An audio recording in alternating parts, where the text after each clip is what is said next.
Chilling. Yo, what's up? This is Splendid Radio on Pharcyde TV. And I'm here with our special guest today, BrainStory. What's up, y'all? What's up? What up? Yeah, man, we had some great B-roll conversation going on. You know what I'm saying? The almighty Chuck Boogie has made his way, you know. Yeah, the legend. His reputation precedes him. You know what I'm saying? It was so crazy because last week we had Butcher of the Expanders, and somehow Chuck's name came up in that conversation, which prompted me to call Chuck on Sunday. Nice. And then I was talking to you guys, and then we were talking about Inland Empire. And then I was like, oh man, I know the keyboard that can make your magic more magical. The keyboard player that can make your magic more magical. And then my Death Star grip, I put my Death Star grip on your minds, and you guys shouted out Chuck Boogie. You know what I'm saying? Yep. Which was proper. So that's tight. So yeah, this week we got BrainStory. So we're gonna start off with the older brother first. Okay. Where were you when you heard hip hop for the first time, and what was the song? It's tricky because it goes back to maybe my earliest memories. I believe I was in Rialto. We moved to Rialto when I was 3 years old, so I must have been 3 or 4. 1993, 1994. Or no, 1990, huh? That was 1990. Yeah, it was. It was funny. It was MC Hammer that hit. Can't touch this. Yeah. Can't touch this. Can't touch this. I remember that. And I remember seeing it on TV, and then oh, I want to move, but I don't really know how. And just seeing his pants. Man, I'm gonna tell you something funny. So yeah, I was becoming a young man at that time, man. I was probably around 93. I was, in my young 20s, you know what I'm saying, living life. Shoot, man, working a job, driving around with a couple crates of records in the back on my back seat, trying to shield them from the sun. Yeah, a little bit of couch surfing involved in the process. Everything, hustling, couch surfing. Everything that made me who I am today, but it's a trip. MC Hammer, as I got older, I developed a lot of respect for him. You know what I'm saying? It's just kind of like, well, okay, he was, he had the genie pants on and he was dancing and everything. But then, looking back at that space and time in hip hop, he was doing a lot, man. You know what I'm saying? He did, shoot, he almost does a lot for these guys that's getting a lot of money right now doing stuff. You know what I'm saying? I remember MC Hammer had planes, and he would charter planes when they'd fly around and stuff like that. Mm-hmm. But nah, that's tight. And then Kevin. That's a tough one because the earliest memory, I don't know if I can even recall, but I used to be 4 or 5, so this is 95.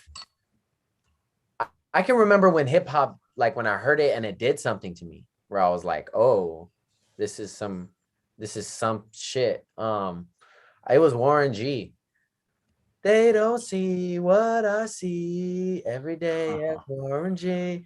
That shit did something to me. That whole album, I was like, yo, this shit is bonkers. I guess that would be the first impression of hip hop that I got, some G-Funk shit.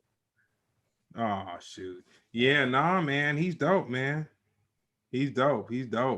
Yeah, the crazy thing about it, a lot of people, I really liked his first solo record. You know what I'm saying? Mm-hmm. Warren G, once again, man, he was yeah, man, he was dope. I'll say he was one of the first hip hop groups to do music with the Isley Brothers. Mm-hmm. You know what I'm saying? To really make that link. Well, Ron Isley. I won't say Isley. But Ron Isley, that was dope. Yeah. And then Eric? Yeah, that's a hard one, but I feel like the first time a hip hop song really connected with me was Ain't Nothing But a G Thing. I remember in middle school I was learning all the lyrics and on the little white kid. Amen. Shoot, man, hip hop was powerful. So I'll let you guys choose who answers this one. What's Okay. the meaning behind BrainStory? I usually answer it.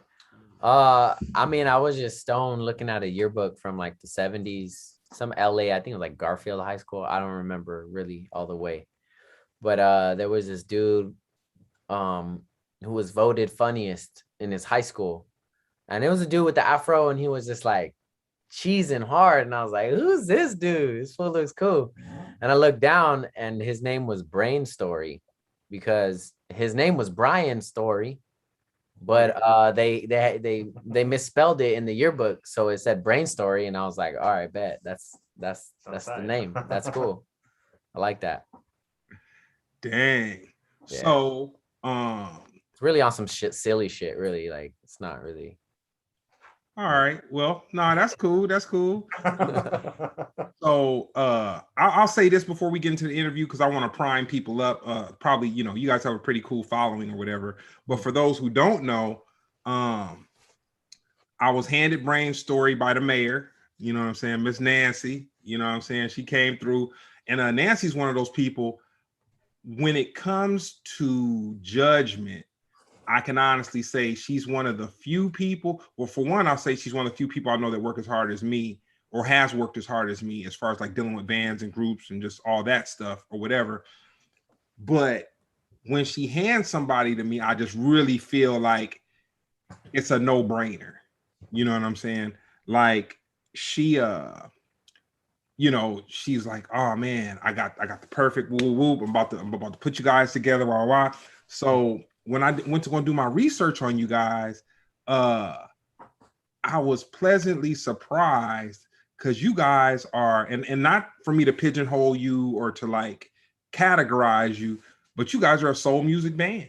You know what I'm saying? Like that's what I pulled from it. Mm-hmm. Two groups came to mind when I heard you, and once again, this isn't to pigeonhole you. Like, and man, I listen to house music and E40, and then I get into other stuff. So I'm not the souliest soul dude or anything like that. But I thought of Average White Band and a little bit of War, just a little bit, but not too much though. But just kind of like that feel good music. I'll say that's what I got from the War. I got the soul part from Average White Band, and then I got the feel good music part from War. Yeah, I also like a little bit of psychedelic vibes too, I'd say. For sure. For sure. No, I didn't listen to the catalog. I just heard a couple of them, and I was like, okay. I was like, all right, this is, yep. Yeah, I was like, yep. So I'll let you, Kevin, start off with this one. When did you realize you had a passion for music? When I first learned how to I was like 4. My dad had a bunch of instruments lying around the house all the time. He's so I learned somehow. I don't even know how I learned. I think he might have shown me, but he showed me how to hook up this like guitar that he had, and I could play with it. And I really didn't know how to play it, but all I would do was just put the demo on and speed that shit up. Hold on one second. We gotta spin the record back. Yeah. For those who don't know, the guitar is like this coolest instrument that they used to have back in funk bands and stuff back in the 70s. Hancock shit. That was like yep. That's like a keyboard that's a guitar. So go on. We might have some people that don't understand. Yeah. So I would just like love to turn that on and mess with it, but play the demo and then just crank the speed on it. We always did that. And just like Casio keyboard. Yeah, exactly. You know, and I just remember I just loved doing that shit. And I wasn't really playing music, but I was pressing a button and I was enjoying that shit. So what was the song in the demo? Last Christmas. Yeah. But I'd speed it up so it was all so it was like Coltrane playing fucking Last Christmas. And then older brother?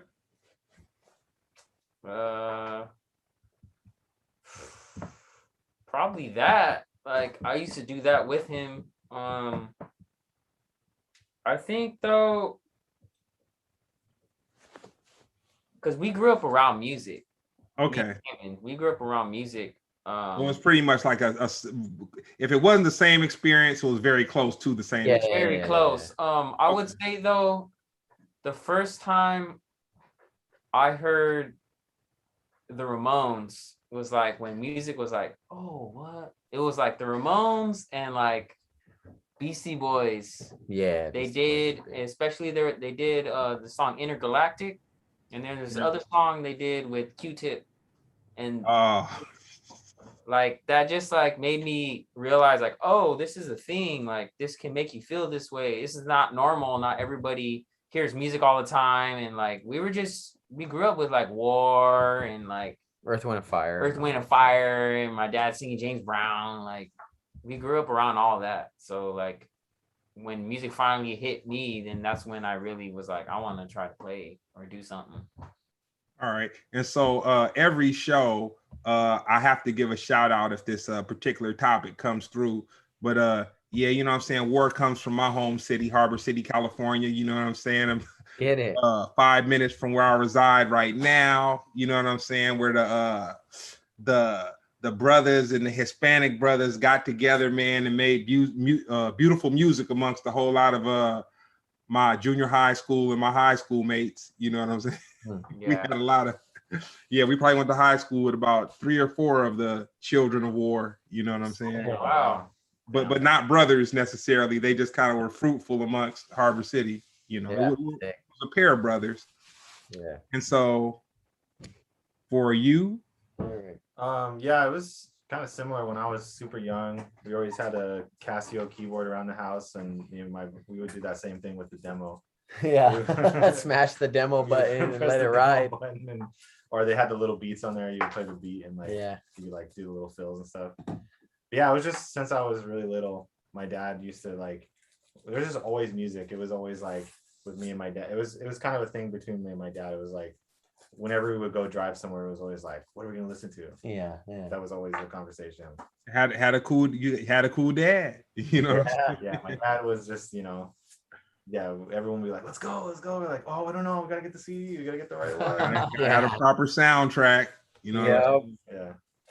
That's cool. So when you were in high school, what music was popping?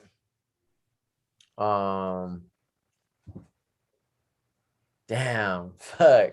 Like, okay, so that's gonna be like, or... yeah, what was popping? Like 09? Damn, I don't even know what the fuck was popping.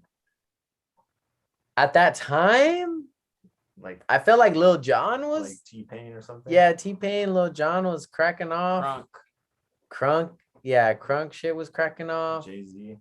Jay-Z was Jay-Z crack. for Yeah, sure. Jay-Z was big then. I feel like you guys were saying a bunch of names, man, but y'all had to be listening to some music other than the oldies and then just being like, so I'm saying, Yeah. Oh, like the shit that I was listening we were to. listening- yeah. Oh, I was listening to like Bob Dylan and the Velvet Underground. For me, I was like heavy into that shit, like 60s New York rock and roll type shit.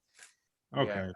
I was really into War because I was started listening to music, so I was going into my parents' collection and really listening instead of just having it in the background. War, I really love the Bad Brains. Yeah. So man, really into like everything Bad Brains. HR, man. HR was one of my greatest inspirations. And then also Bitches Brew by Miles Davis. Yeah, that shit was that was like for us. Huge for me. I started playing music because of that album, basically. Yeah, he that was the album when he really he was on some really experimental, the wah wah. I want to say he was using the wah wah and just doing a lot of using like electronics, reverb and feedback, like feedback and all that. Like to me, Bitches Brew in a really crazy kind of twisted way, it reminded me a lot of Jimi Hendrix. You know what I'm saying? Yeah, he was all inspired by that. Yeah. Which I'll say, if a great is gonna get into some electronic stuff and do so, if he's gonna go from analog, having to deal with some gadgets and boxes and all that kind of stuff, he definitely went for the right situation with that. Right. So you guys get out of high school. Before you graduated from high school, and each of you can answer this, what did you think your path would be? I knew it was gonna be music for sure. I thought I was gonna go to music college and graduate. Out of high school. I mean, I had already been playing shows and like bands and stuff since I was like 12. So I was already like gigging and somewhat, not really making any money or nothing. But like my plan was like basically go to college and learn how to play jazz, because that's what, like, when I left high school, that's what I was really like. You mentioned Bitches Brew, and like we kind of turned from like rock and roll to jazz, like kind of like in the span of in high school. So I guess my plan was like, I'm gonna go to college, learn how to play jazz. That was as far as I like thought at that point, for sure. Hey man, I've heard some plans that sound a lot worse. You know, I've definitely heard some plans that sound a lot worse. And your instrumental choice is? I'm guitar, and I write too. I sing as well. Okay. And So pretty much the same. Like I was into hardcore punk and funk too, things like War and Parliament and then once I got into jazz through Bitches Brew, I started hearing John Coltrane, Charles Mingus, all of these. So I became a huge jazz person. I lucked out and I got some money. And Graduating. Yeah, and so instead of buying a car like my mom wanted me to, I bought an upright. Yeah, upright bass. And I wanted to be a jazz player. That was the That's plan, what I wanted bro. to do. That was the plan. Big money. Swing. Big money. I just wanted to swing and play heavy grooves. Yeah, That's it. yeah. that is pretty awesome, man. That is pretty awesome. And you? Yeah, I wanted to study jazz as well, and I went. That's where I met Kevin. Is in college. Yeah. There was a second there where I was like almost didn't do music. I got into a bunch of colleges and I was gonna go study like medicine or something, and then I was like, why the fuck am I gonna go study medicine?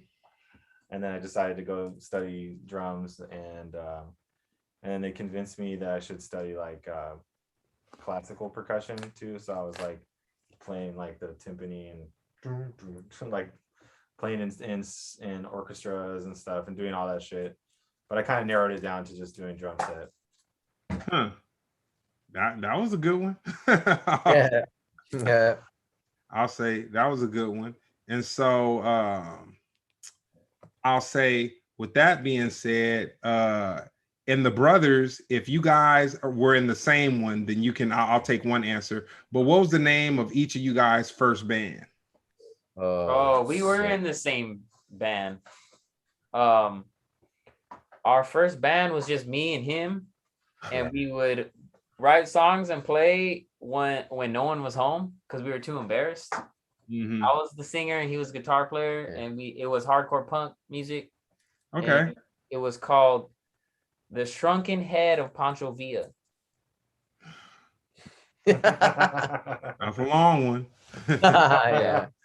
That was a long one. Yeah, when I was so 5 minutes away from Harbor City, where I grew up, is Lomita, and that's where the Descendants came from. Yeah. So yeah, I gotta, we gotta, it was so multicultural where I came up. Yeah. You know what I'm saying? It was like the straight up heavy metalers, the punks, the people that were into hip hop. Mm-hmm. Like everybody was cool with everybody. You know what definitely. I'm saying? So it was kind of like, even though like teenagers getting their identity in music, is like, that's when, puberty and everybody's kind of feel hard. Like, man, I can pick dope tunes. I don't, necessarily like just what my parents liked. I know how to, identify with music. Funny thing about it is, like, everybody shared music. So it was like the punks. So if you had English class with a punk dude, then he would like, oh man, you need to try, if you like that, you need to try this. And then like vice versa. And so like the way that I came up, it was just about good music, man. Yeah. Like literally it was just like I feel so spoiled to have the experience that I had. You know what I'm saying? It was everything from Beastie Boys to Bad Brains, DRI, Great Britain Hardcore, Fishbone, the Skeletones, No Doubt when they were a ska band before they turned pop. You know what I'm saying? Like all this stuff was like, That shit was brewing right there, bro. yeah, no, it was a good time. Yeah. It was a good time. So you guys are really I take it strong writers. When you guys make an album, what's the process? Lately it's been like during the quarantine lockdown, we basically built this studio. So lately it's been just like us in this room jamming on some shit and really being collaborative and making song structures and stuff. Mhm. But it also can be like I'm at home with the 4-track and I just cook some shit up and show them, and then we kind of re-record the idea to get the full band in it. That's one way. I mean, it could happen in many ways. I feel like the last record there was a bunch of different ways. Yeah. Like, Yeah. every song kind of came together in a different way. Yeah. So the three of you guys kind of, create the roux, so to speak, the gravy on it, and then you introduce the other elements to it and kind of like build around that.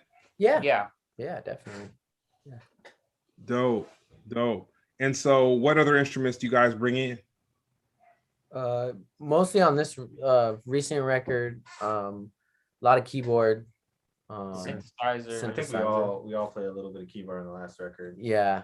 Okay. Other than that, the core of all the music is drums, bass, and guitar.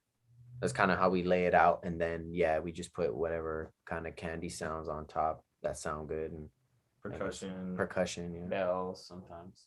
So if somebody went to your YouTube channel and they never heard you guys before, they're just hearing about you right now, or even if they didn't hear about you because of this, like they're just a friend of a friend of a friend is talking to somebody.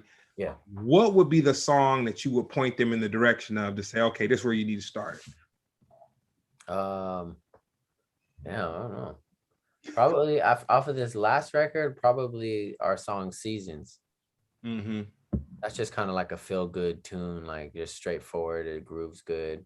We call that one what would we say? The Rialto Cruise Groove or some shit. Yeah. Just sounds like the IEDOS, but like in a cool way. I think Beautiful Beauty. Yeah. Yeah, that's Beautiful a good one. Because it kind of captures like some of the essence of what we do, and then at the end it has like some of the jazz and the improvisation that we do in it too. Yeah, that's true. So who wrote Dead End? I did. Okay, that's where I started. yeah. No, I think that's where that's an entry point for a lot of people right now. Sure. Oh yeah, we got fireworks going off, man. Oh, I feel that. I was like, yo, he has a soundboard out of here. Oh. You know what I'm saying? Dead End was so fiery on them. You know what I'm saying? I just mentioned it. You know what I'm saying? Bombs and car alarms start going off. Hey. You know what I'm saying? Yeah, I was I don't know what I had expected in my mind, but when I got to feel good music, I was really like, okay, man. And then I started listening more and more, and I was like, man, these dudes are talented. No, that's and the cool thing about it, there's not a lot of contemporary artists that are in you guys' vein. You know what I'm saying? There's people that do it, but it's not like trap rappers or nothing like that. You know what I'm saying? It's not like it's a million bands doing what you're doing. And the cool thing about it, similar to and I'm not comparing you like in a musical way as far as how well you guys play your instruments or anything, but I'm just comparing it to another time when there was a lot of bands. Like when the Roots had first kind of came out, there was just a million of those kind of bands that started coming out, and I guess the other bands were like, well, okay, if they're rapping and they're hip hop, then man, it's dope to just have a band where there's rapping and hip hop. But as the Roots grew, or they were able to tell their story or translate their story in a little more in detail, you got to see that, man, these guys are very different. than a lot of bands that are doing what they're doing. So you do have other bands where there's a rapper with some dreads, some little short dreads or whatever, and then you have drums, keys, bass, whatever. But what these guys are doing is kind of special. So yeah, I definitely wanted to commend you guys on that, man. It was definitely some feel good music that I heard. So I'll start with the drummer. Who was the first musician that you heard that made you say, I want to do that?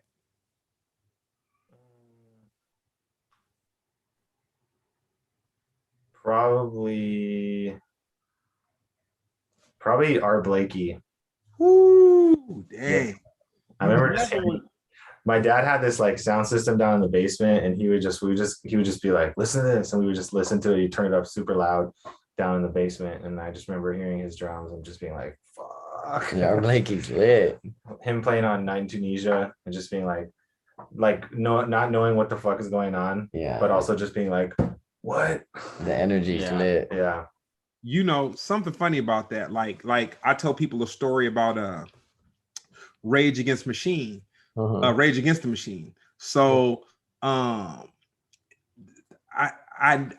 never seen any of their videos or whatever, and I remember people were just like making a big deal about them, just like the hugest deal. But I didn't hear it because at the time, I was just listening to hip hop and a little bit of house music at the time, and kind of moving around, but not really any rock or anything like that. Yeah. And then I remember seeing one of their videos on MTV, and I want to say they were like at Dodger Stadium or something like that. And me seeing that and then hearing their music and seeing how their music was worthy of rocking in front of like Dodger Stadium. I was like, oh, I get it. I was like, okay. I was like, yeah, okay.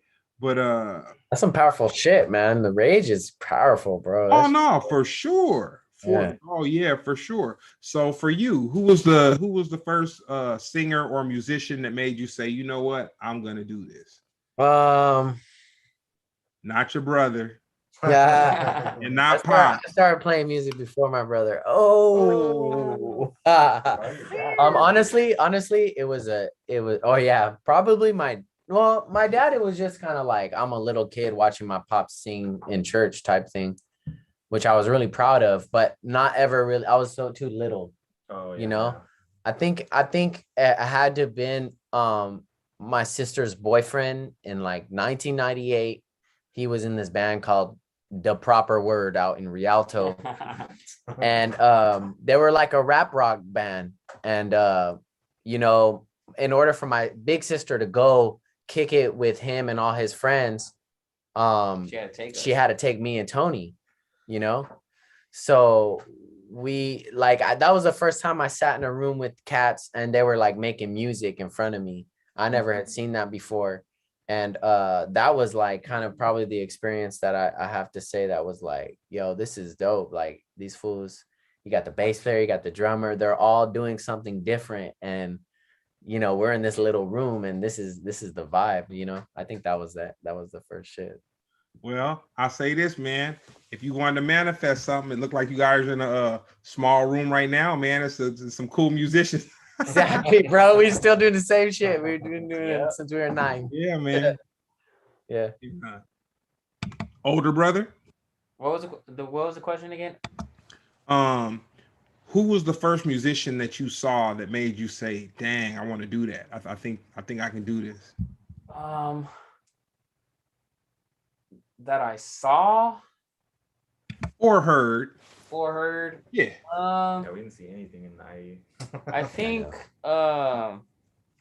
just like the Bitches Brew, honestly. I remember hearing it on AOL radio like late at night, because no one would call the house late at night, so I'll go on the internet and just look up music, because I was really about exploring any kind of music. Hold on 1 second. We gotta spin the record back real quick. For those that don't understand, there was a point in time when you had to make a choice, and the choice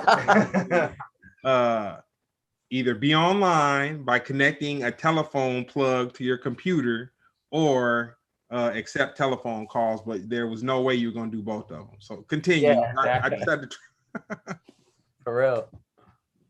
Exactly. Yeah. Once I heard that record, honestly, that record, it Shit. made me like hallucinate.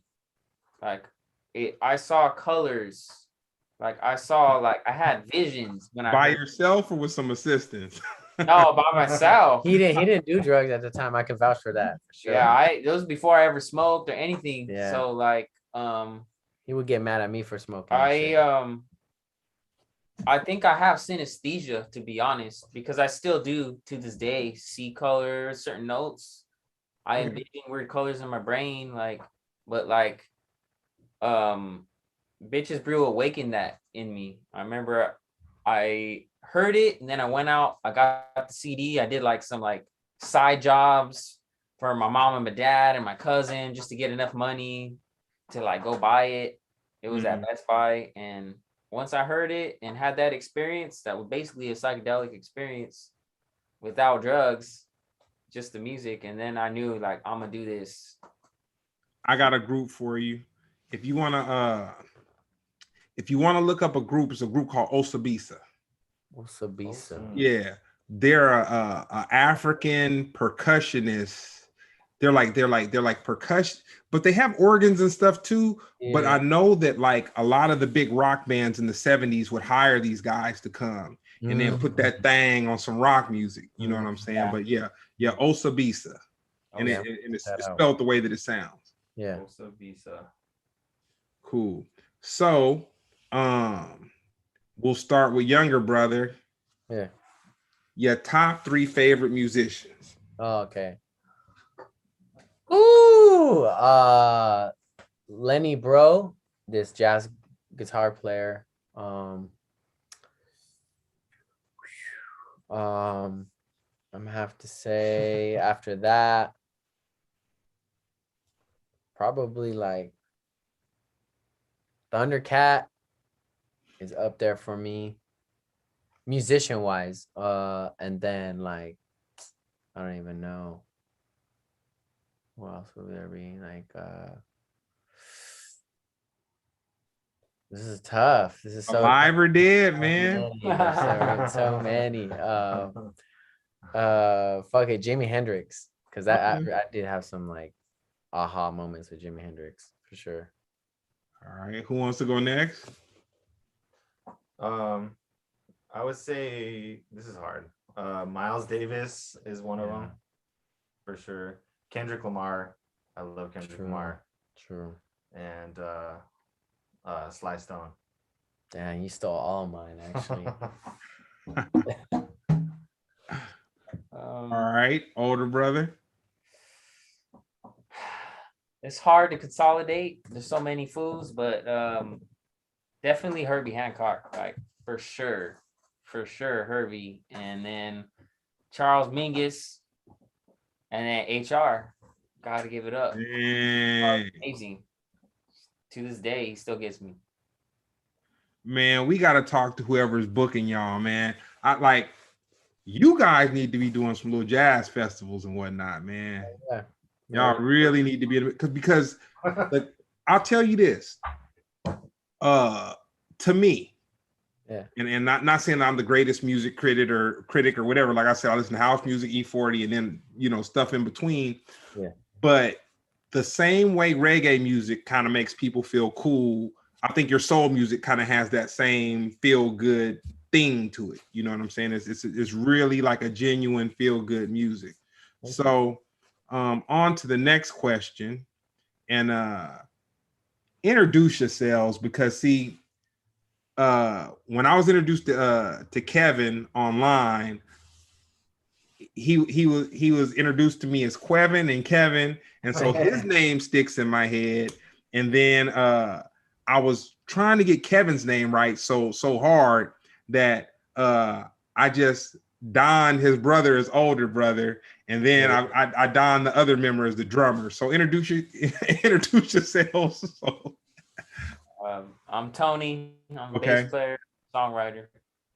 And Eric, the drummer, songwriter. Okay. And Kevin, the guitar player, vocalist. Singer. Yeah, yeah. All right. Kevin, Tony, Eric, Tony. Eric. Kevin, Tony, Eric. All right, cool. We're gonna start with you, Eric. So during this whole pandemic situation, a lot of the stuff that kind of got the stress off of everybody's back, which man, I raised my cup to Swiss Beats and Timberland. And it's a trip. I watched a couple interviews and they said that they definitely weren't the first people to have the concept of verses, but the way that they did it was different than, than it had been done. And so I'll say definitely I'll raise my cup to D Nice also. You know what I'm saying? He came through with some feel good. Even if you weren't into whatever, these were like the people that were like for the people, giving us something to just kind of look forward to, other than just like zombie apocalypse, end of the world. You know what I'm saying? Vibes, yeah. Yeah, all that. So with that being said, we're gonna start with you, Eric. Who would your dream verses be? Dead or alive? I like Danny Brown. Every time we write something, I'm always like, I always imagine Danny Brown rapping on it. Or Danny Brown with who? Hmm? Danny Brown against who? Oh, versus. Oh, Yeah, Danny. yeah, Oh, okay. yeah. Oh yeah, no, not that. No, the actual verses, like when the two bands. No, no, Yeah, no. I got you. No, but Danny Brown is hard though. Danny Don't. Brown's yeah. lit. Yeah, I don't know who would go against Danny Brown though. I don't know. You go, Kevin. Damn. It could be any band or any shit, Yeah. right? Like, damn. You know what? This is on some silly shit, but I would like to see Jimi Hendrix just smack around Eric Clapton. Like, I would like to see that. Like, Jimi Hendrix versus Eric Clapton, and just watch Jimmy smack this bitch every which way. All right, Tony. Honestly, I feel like it would be us versus Bad Bad Not Good. Oh, I'm gonna tap out on that. I'm raising the surrender flag. That would be sick though. Yeah, and shout out to Matt Brooks, man. Matt Brooks is in the chat, man. He's keeping up with it. You know, excuse me, I've been that active on the chat, man. Jeremy, my co-host, man, that's usually his thing. And I was trying to get my my pad together for this, and so I'm trying to look down at my phone, and like, man, it's too much going on, man. I feel that. Wait, could we see the chat at all? Yeah. Go to the link. It'll be in the. Yeah, it's on the YouTube channel. So, with that being said, I'll say you, Eric, describe yourself 5 years ago.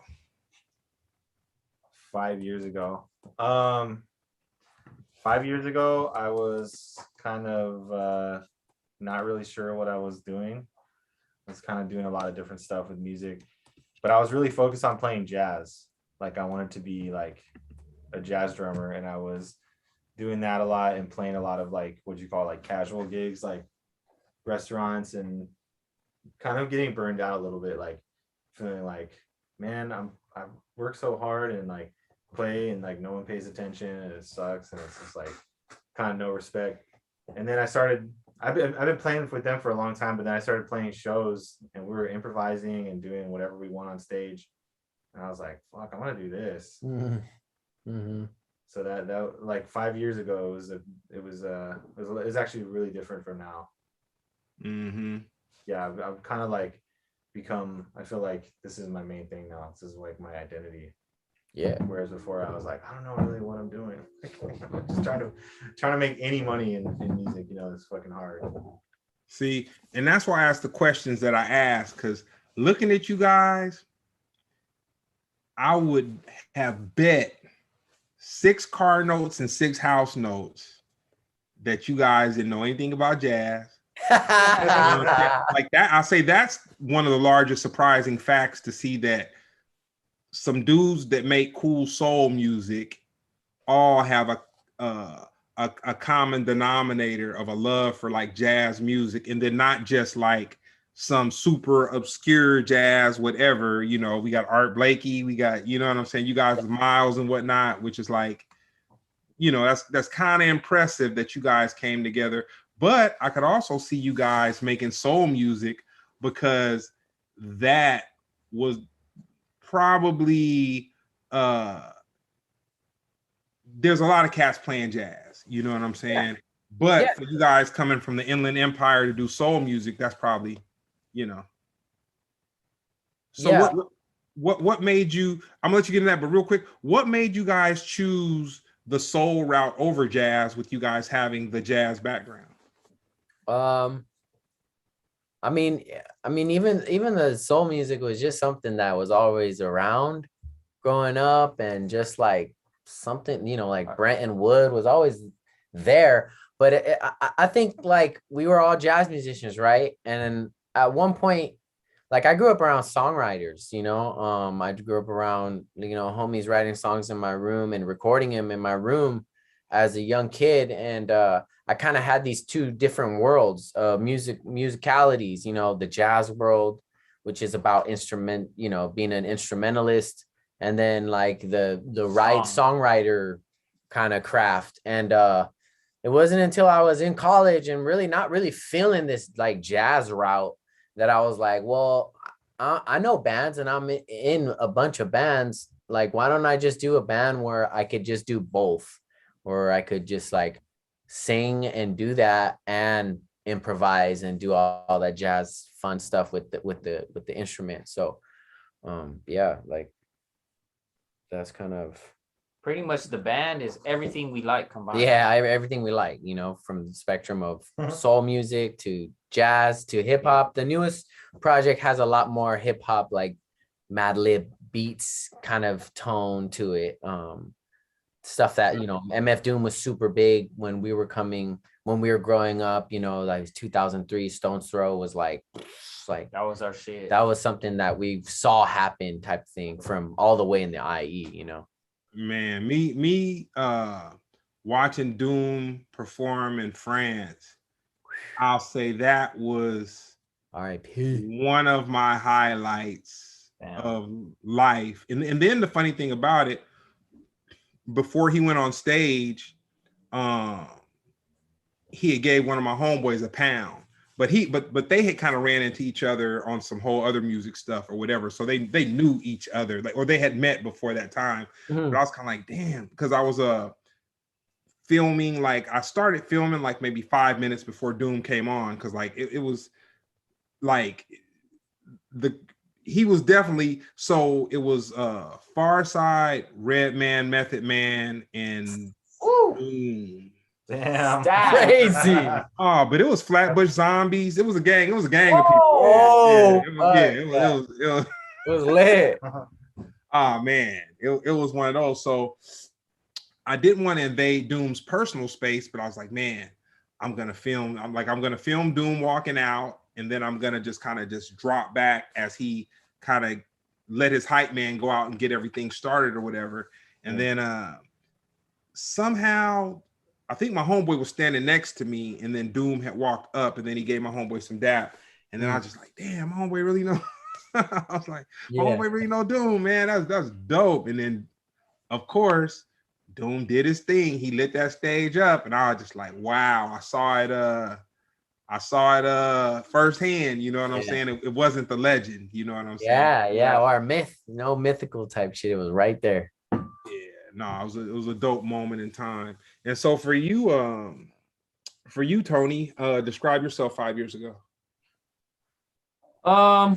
Kind of the same as Eric. I had moved to the Bay Area to play jazz. Literally, I went up there a mediocre ass fool player, but I knew how to swing. Not a lot of fools knew how to swing, and all these old cats, the original cats, they pretty much taught me how to play music. So I came back down, and you know, in the Bay, I was doing gigs like Eric, and not a lot of people are listening to you. You're just playing standards. You know, I wanted to play something more spiritual, and I wrote a lot of songs just for fun on my own. And I came back down and started the band with my brother. Yeah. And so 5 years ago was like the beginning of that. Like, well, how do I play electric bass? Like, what is, I've been playing upright for so long. Like, Yeah. this is weird. Like, Yeah. Man, you gotta totally break green.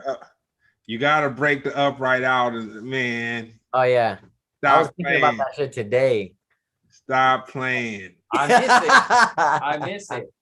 I'm down. Yeah. Nah, because if if you can play it, you know what I'm saying?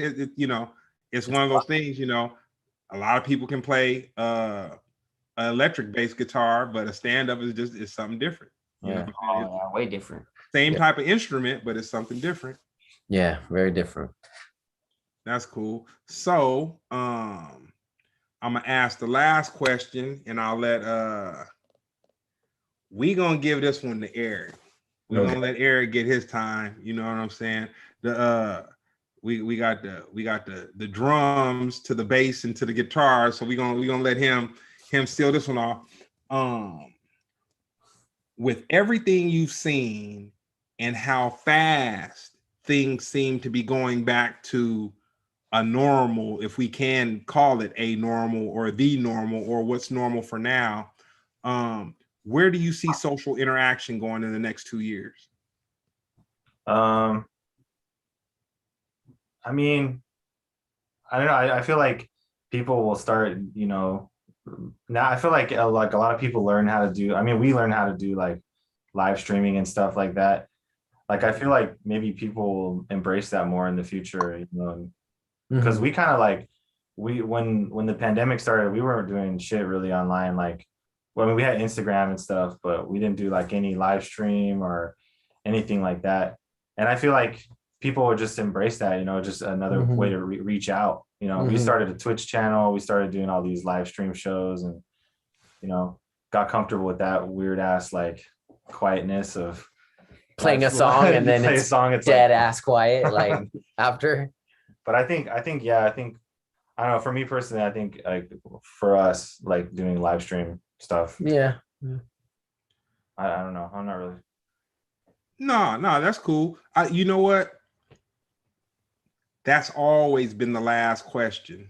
Like, since we've been, doing Splendid for a minute, but I'm gonna come with another one because I think this one is kind of I want to bring some light to this. So you guys, I saw your Instagram page, pretty dope. You know what I'm saying? You guys got a cool little engagement of social media interaction and all that kind of stuff.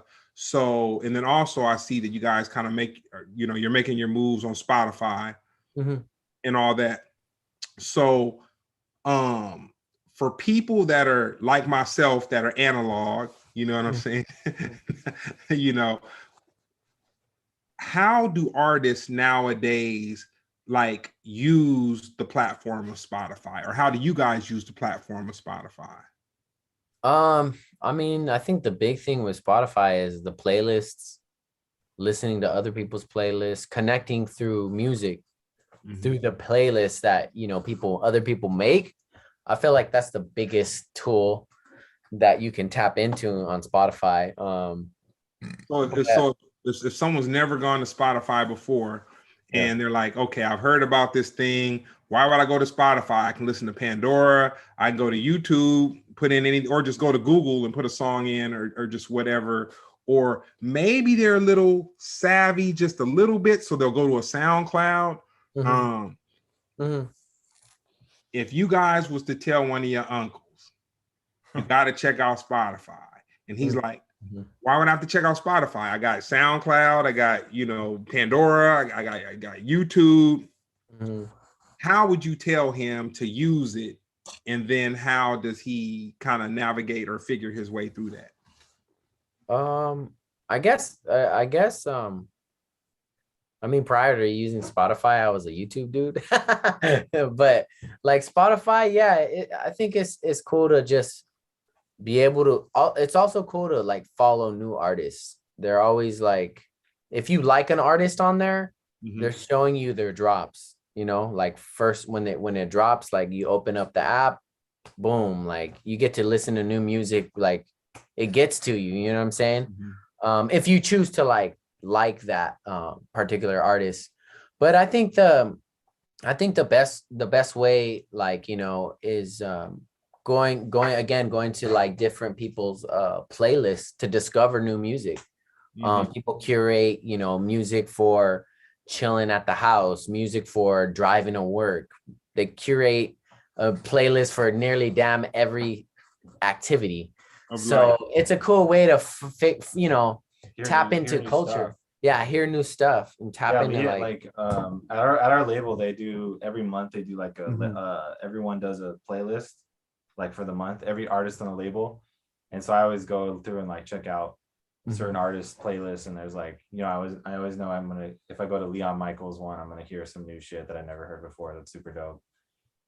Yeah. It's just a cool way to discover new stuff. Yeah. And to like kind of see the taste of the artist that you do like. If they are posting, playlists every month, we do the Big Crown Top 10. It's just basically like the top 10 songs of the month that we just are fucking with. So it's a good way to like kind of tap in with fans and to show them like, yo, I'm listening to this shit. This is what I've been on type thing. That's dope. That's dope. So yeah, so man, since I got your number, Kevin, you know what I'm saying? Tap in. Come on, man. Yeah. I'm gonna have to. Matter of fact, I'm gonna reach out to Chuck Boogie, and he don't have nothing going on this weekend. I'm gonna invite him over for some of that smoked meat I'm gonna throw on the grill. Ooh, shit. Get it. You know what I'm Hell saying? yeah. I'm one of the dudes that can eat some down south smoked up food with like one of the dudes with the biggest souls in the world. You know what I'm saying? Hey, yeah. For sure. It's like everything about Chuck Boogie is soul. You know what I'm Yeah. saying? Big time. So nah, man. Once again, I want to thank Nancy, the mayor. You know what I'm saying? She made it happen. I want to thank you, Eric. I want to thank you, Tony, and then you, Kevin. You know what I'm saying? You guys. Once again, man, definitely it was I was pleasantly surprised by checking you guys out this morning, and that kind of I was like, okay, it gave me some faith, man. Gave me some faith in the process. Yeah. So you guys want to give out your social media? Yeah. Yeah, so we're on, you can look up BrainStory on Instagram, Twitter, all of that, Facebook, Twitch. If you look up BrainStory, we're usually the first one that come up on anything. But our IG handle is 00BrainStory at 00BrainStory00. And if you look up our name, you'll be able to find us on most apps real fast type thing. So dude, yeah, we got it all. Tight. No, that's tight. Well, I'll say I don't know your parents, and not to get too personal, but I'll say we'll start out with Eric, man. If you got put on the Art Blakey as a kid, man, that was an extraordinary childhood you had going on. Yeah, for real. And for Kevin and Tony, man, I can just tell that you guys were exposed to some true players. You know what I'm saying? Oh, yeah, players, students of the art. Yeah, I mean, our dad really put us on to even just like performing soulfully. He's a gospel singer, so just like seeing him as a young kid, just like on a stage, just like singing for the Lord, that really instilled like, this is the way you do it type thing. So shout out to Pops. He's also on our record. He's on the record. He's on our record, Buck. He's on the song Peter Pan. Please check that out. That's our Pops on there. Right. So he gave you guys a showmanship. Yeah, man. He gave us that soul, man. Really, the soulmanship. So I keep on saying last one, but I become a fan of you guys, and that's why I'm just holding on, hanging on. Last one. If you wanted to shoot some people who are watching right now over to one of your albums as like a cool place to kind of, not a song, but an album as a cool place to kind of feel who BrainStory is, what would you guys recommend? I would recommend our latest release that came out last Friday, Ripe. It's an EP. It's short and it's sweet. 16 minutes long. 16 minutes. It's a smorgasbord to me of, and that's what we try to put out in albums. It's just like something to feast on. It's a little bit of different each, a little bit of different kind of vibes each track. That's the kind of stuff we like to put out, is that we're always changing it up a bit. And I say the newest record. What do you think? Yeah, definitely. You won't be going like oh, this song sounds like the last one. Yeah, You know, you yeah. listen to a record and you're like, oh, this one kind of sounded like that other one. Yeah. Tight. Well, every weekend I listen to an album. That's my thing. I gotta listen to one. So this weekend it'll be a little easier because I'll be listening to an EP while I'm smoking some meat, and I'll be listening to BrainStory. How about Yeah, that man. one? And I'll be listening to the latest one, Ripe. So once again, man, thank you guys for making it my pleasure. I enjoyed the conversation, a B conversation before we got to the actual interview. Yeah, So man. I'm gonna be watching you guys, checking you out, and thanks again. That's been Splendid Radio on Pharcyde.